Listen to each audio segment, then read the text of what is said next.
Hi, I'm Sammy, and most of you know that I am kind of a total DNA geek. I have DNA tested so many people. If you're in my family, you get a DNA test for your birthday or Christmas until you get the hint. So when they had their Black Friday sale, the DNA tests were $69 versus $99. So I bought enough to test the rest of my kids. I had already tested my oldest child, but I hadn't tested my 7-year-old, my 5-year-old, or my 3-year-old, and I wanted to get them done too. The 7-year-old and 5-year-old did it just fine, spit in the tube, everything went great, but my 3-year-old, who is fiercely independent and cannot let mommy or daddy or anyone else help her, no matter how hard she's struggling, would not do the test right.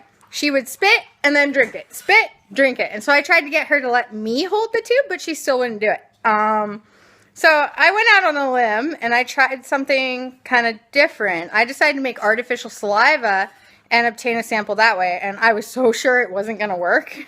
I was just kind of guessing. Saliva is 99.9% water, depending on your source. That varies by a couple percentages of a point, but it's mostly water, and the rest is enzymes and electrolytes. So I made an artificial saliva solution, and I swabbed her and soaked the solution, and that's what I'm going to teach you how to do today, so that you can obtain a spit sample from someone who's unable to produce spit, which is really common in elderly people. A lot of elderly people have a hard time spitting into a tube, and there's been countless people who have had failed tests because of this problem. So hopefully with my artificial saliva and swabbing method, you'll be able to get samples from these people. Okay, let's talk supplies. You're going to need your testing kit. I have only ever done it with AncestryDNA. I can't see why it wouldn't work with 23andMe, but I've only done it with AncestryDNA, so don't take my word on 23andMe. You're also going to need a syringe. Mine is 10 milliliters, so I'm going to have to fill this 10 times, but that's not really a big deal. If you have a bigger one, you can use it, or if you have some other measuring device, that would work too, I'm sure. You're going to need these little things. I'm not even really sure why people would use these. They seem weird, but they are nylon brushes meant for cleaning your teeth. Make sure they're the nylon ones. And you're going to use all 8 of them, so make sure you have 8 in the package you buy. You're going to also need saline. We're making artificial saliva, and saliva is part saline, so I did use saline. This is the one I used. You may or may not have success with other brands because different companies add different additives to their saline. This is the one I went with, so I figured why mess with a good thing? It worked, so let's do it. You're also going to need distilled water. Just make sure it's distilled. You don't want spring water. You don't want tap water. Make sure it's distilled and free of any contaminants. And then you're going to need 3 disposable cups. Okay, so we're going to make our artificial saliva. It's basically fake spit. I decided to go with a 99:1 ratio. So we're going to do 99% distilled water and 1% saline. So you're going to pour some distilled water into one of your clean cups. And then you're going to take your saline and you're going to spray it in the bottom of another cup. It's kind of hard and it kind of hits you in the face because it's a mist. You do not need a lot of saline, so just enough to get about 1 milliliter in the bottom of the cup. That's probably good. See, there's not a lot in there. And then you have your clean cup.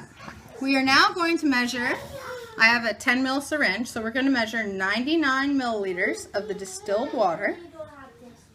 So 1, that's 10. And be careful not to touch the inside of the cup because you could contaminate it with your DNA. You don't have to wear gloves for this part, you could, but as long as you're not touching it, it should be fine. There's 20, 30, 40, 50, 60. Excuse my kids in the background. They're all loud and they don't know how to be quiet for the life of them. 70, 80, 90. Then I have to measure out 9 right here, which is not hard because mine's measured. It's marked. So there's 99 distilled water. So we're done with that container. Now we take our saline, and we only need 1 milliliter saline. Right there. It's not very much at all. 1 milliliter of saline. And we're going to add that to the distilled water. So now we're done with those 2 cups, and we have our artificial spit solution. Hi! So we're back. We're going to actually do the swab. This is my adorable nephew, Jacob. His mama's behind the counter, or behind the camera.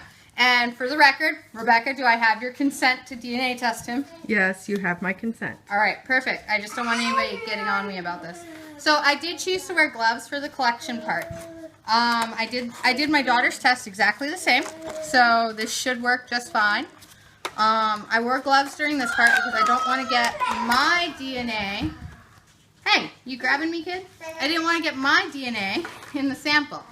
So you have your test tube, which you would normally spit into. You're going to measure out about 5 milliliters of your solution, and you're going to put it slightly above the line, okay? Not a big deal, it's just slightly above it. And the reason why is because these swabs are going to take liquid out as we go. So we have our swabs. And I'm going to put this in his little mouth. Oh yeah, you don't like that, do you? Let me see your cheeks. Okay, let's do this. Hey, hi. Oh, I spilled it. Okay, I can put more in there. Let's see. I can hold it. I got more. You can hold it in between. That'll work. It's okay. It's just a blooper, right? Yep. All right. You can hold that. Now I'm going to swab this little guy. And we're going to go, hey, you got to look at me. Hi. Hi. Subbers. Say A, B, C, D, E, F, G. Oh, am I making you mad? It doesn't hurt. He's just being a butt. Alright, so here's the first swab. And we're going to soak it and swish it. And you're going to do this 8 times. You're going to do it with all of them, and you're going to leave them in here, soaking and swishing for about 20 seconds. Okay, so we swabbed him off camera because he got a little angry about it. So you're going to do all 8 swabs. If you see here, we discarded 7. And while you're doing the next swab, leave the last one in there to soak. You can swish it and circle it. You want to circle it for about 10-20 seconds, however long, and then scrape it along the edges. I don't know if you can see this, but if you look, it looks like actual saliva. It's very gooey. It's got the consistency of spit. You can see debris floating. And this sample will work. This is exactly how I did it with my daughter, and her results came back in the normal time frame. And they came back correctly. She's related to both me and my husband, so we know it worked. Once you're done, you're going to follow the normal procedure for any AncestryDNA test. Let's make sure I don't spill this, especially after we made him so angry. And you're going to take the blue cap. You're going to twist it on top. I forgot to mention, if you took too much liquid out after you move these swabs out of it, because sometimes it does, that's why you fill it a little bit more, because liquid does come out on the swabs. Then you can add a teeny tiny bit of your solution that's left over to it to make sure it reaches the line. All right. I always hate doing this part because it never wants to go in there for me. I end up having to like undo it and redo it a few times. Oh, there, it broke. So now you're going to shake it for about 5 seconds. 1, 2, 3, 4, 5. And now you have a cheek swab DNA sample that will work with AncestryDNA and hopefully 23andMe.